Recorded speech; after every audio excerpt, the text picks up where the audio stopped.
Ces temps-ci, il a des grosses semaines puisqu'il y a une panoplie de films que tu hésites à chaque semaine à aller voir. Donc, on est chanceux, nous, parce que toi, tu vas les voir. Oui. Tu nous dresses un bilan. Puis après ça, ben nous, on prend la décision. Donc, comme tu le disais, c'est la course aux Oscars en ce moment. Donc, tous les bons films sortent. Tu as décidé finalement d'aller voir un petit peu de Front Runner. Bravo. Merci. Tu l'as bien eu. Je le sais. C'est facile à dire des R en anglais. Oui, The Front Runner. C'est 3 en anglais que j'ai de la misère un peu. 3, Mathieu, c'est pas un c'est pas je facile. sais pas comment me placer la bouche. Oui. C'est pas super, mais heureusement, il n'y a pas de 3 là-dedans. Non. On est à la première. Donc, Mathieu, tu penses qu'il sera dans les favoris pour les Oscars? En fait, à date, c'est sûr qu'il est dans la course. Dans ce qui est sorti, on verra après ça. Exactement. Donc, c'est une histoire vraie au niveau de la politique. Oui. Donc, qu'est-ce que c'est exactement? C'est avec Hugh Jackman. Hugh Jackman, le sympathique Hugh Jackman. Oui. Ah, il est tellement beau. Hein? Ben, là-dedans... je placerais le toupette de Oui, mais façon, ça se passe quand même en 88. Oui, et il doit ressembler à la personne qui a déjà exactement, c'est pas de sa faute. C'est un film de Jason Reitman qui a fait, entre autres, Juno, un excellent film, Merci de fumer et Haut dans les airs. C'est ses 3 premiers films, excellent film. J'en reparle un peu plus tard. Avec Hugh Jackman, comme tu dirais, Vera Farmiga, J.K. Simmons et Bill Burr aussi, qui est un humoriste stand-up qui joue là-dedans, qui est très, très bon.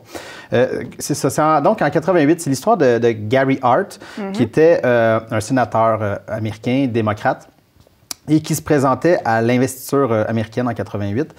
Et il était le front-runner, donc il était celui qui, avant même que la course commence, il était désigné comme le favori dans les sondages. Son nom ressortait tout le temps.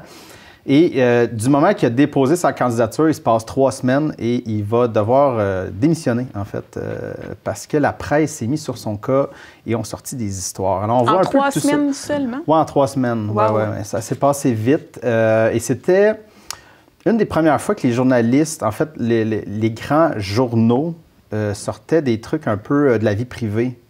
Des politiciens. Des politiciens. Il y avait tout le temps des rumeurs, des choses, mais c'est la première fois vraiment là, que là, ça virait complètement et on assiste un peu à ça. C'est assez intéressant quand même. On va aller voir un extrait pour que vous compreniez un peu le ton et on s'en parle. Parfait. I've never known a guy more talented at untangling politics so that anyone can understand. Gary Hart is bringing bold and inventive ideas into American politics. It is a gift, and he wants to share that with people. Hart is pushing groundbreaking reforms on education and foreign policy. I want you to think about the opportunity that we have right now. With the ideas and vision to take America into the 21st century. And the cost to this great country if we squander it. I came here today to talk to you about America's future. Ideas have power. Ideas are what this election is all about. Scout Scott Hart beating Bush by 12. By 12. Gary Hart is considered the man to beat.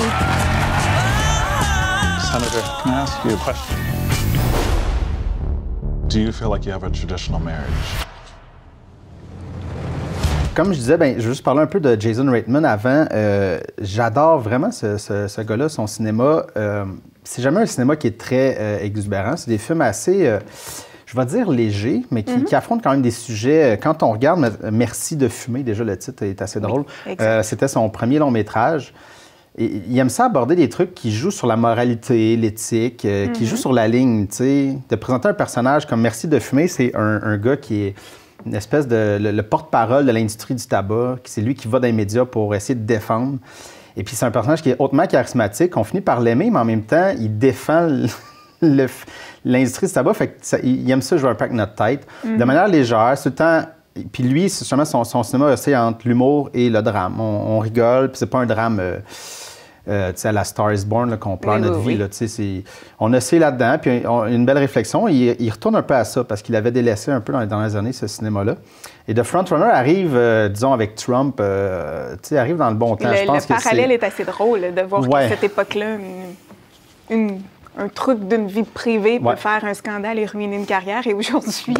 on a des preuves que Trump a couché avec... trompé sa femme avec une actrice porno. Il y a des enregistrements audio qui traitent les femmes de manière horrible. Et il est encore président. Et lui, Gary Hart a trompé sa femme.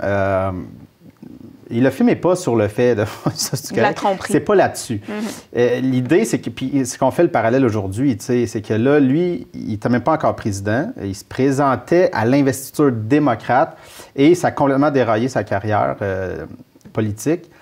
Et le film, c'est ça qui est le fun de choix. Tu sais, c'est pas... Il n'impose pas vraiment une réponse. Il dit pas « voici ». C'est plus... Il nous fait réfléchir. Est-ce que c'est si d'importance publique? Est-ce que ça fait qu'il est... Parce que c'était un homme, Gary Hart, qui était très, très intelligent, qui avait des... Puis lui, c'est quelqu'un qui aimait aller avec les idées. Il parlait beaucoup d'idées, il avait de bonnes idées, il aimait ça en avant, puis il allait expliquer les choses. Fait que là, on a quelqu'un qui était vraiment qualifié pour le poste. Là, il perd pour une erreur dans sa vie privée, mais qui n'est pas un crime, même si c'est moralement... pas intéressant, mais... Fait que, tu sais, ça joue là-dedans, puis c'est assez intéressant. Puis là, on a obligé de faire le lien, parce que dans le film, il dit tout le temps, puis c'était dans son discours, en fait, quand il a remis sa démission, qu'il disait que... il parlait aux journalistes, puis il dit, vous venez d'ouvrir quelque chose qui, par la suite, va devenir complètement fou, là, tu sais. C'est-à-dire que là, on creuse tout le temps, puis on parle plus d'idées, tu sais. C'est un peu ça, c'était ça son but, à Gary Hart, quand il est sorti. Je dirais que ce film-là est quand même intéressant. C'est peut-être pas son meilleur à Jason Reitman, ou en tout cas son plus percutant.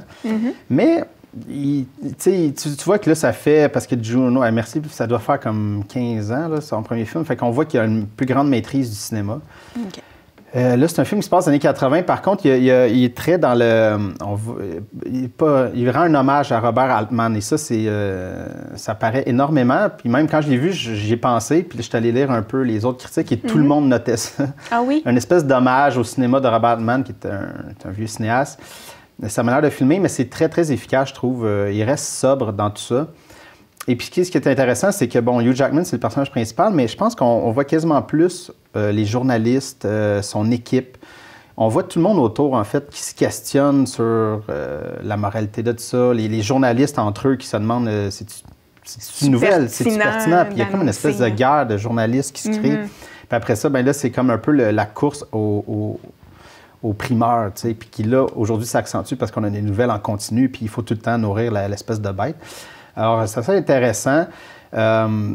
Et puis, aussi, ce qui est bon, c'est qu'ils sont quand même attardés sur la femme avec qui il a trompé sa femme.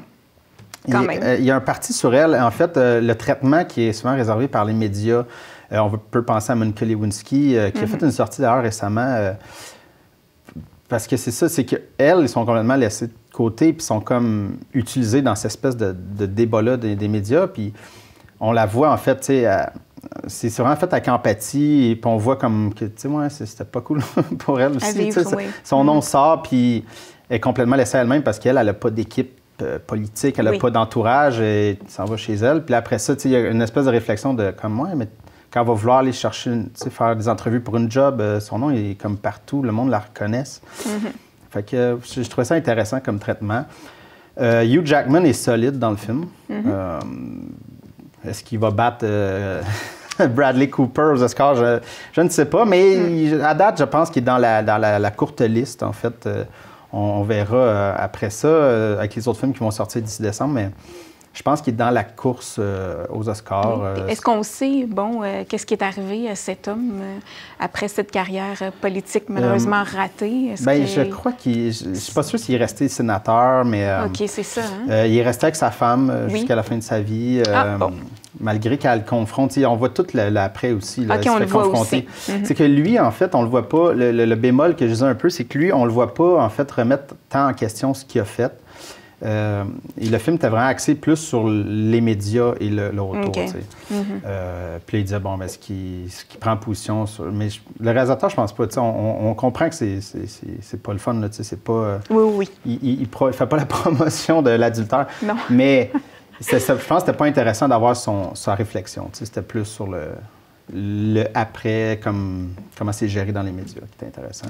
Ouais. Je le suggère quand même. C'est un film léger, mais qui peut être intéressant. Oui, puis c'est un petit bout d'histoire. Oui, Je ne veux pas, quand même. Si on nous le ramène, c'est parce que c'est quand même assez important, j'imagine, de savoir ce qui s'est passé. Donc, Mathieu, on se voit plus tard. Est-ce qu'on a encore une panoplie de suggestions de films? Il y en a 5. Cinq? C'est 5 plus petits films. Là. Il y en a eu trop la semaine passée. Tout le monde a misé sur le... Ben, je pense qu'il doit nous en rester encore à écouter de la semaine passée. On va en acheter cette semaine. Puis là, avec toute cette neige, on va avoir le temps d'aller au cinéma. Exactement. Donc, Mathieu, on se retrouve un peu plus tard.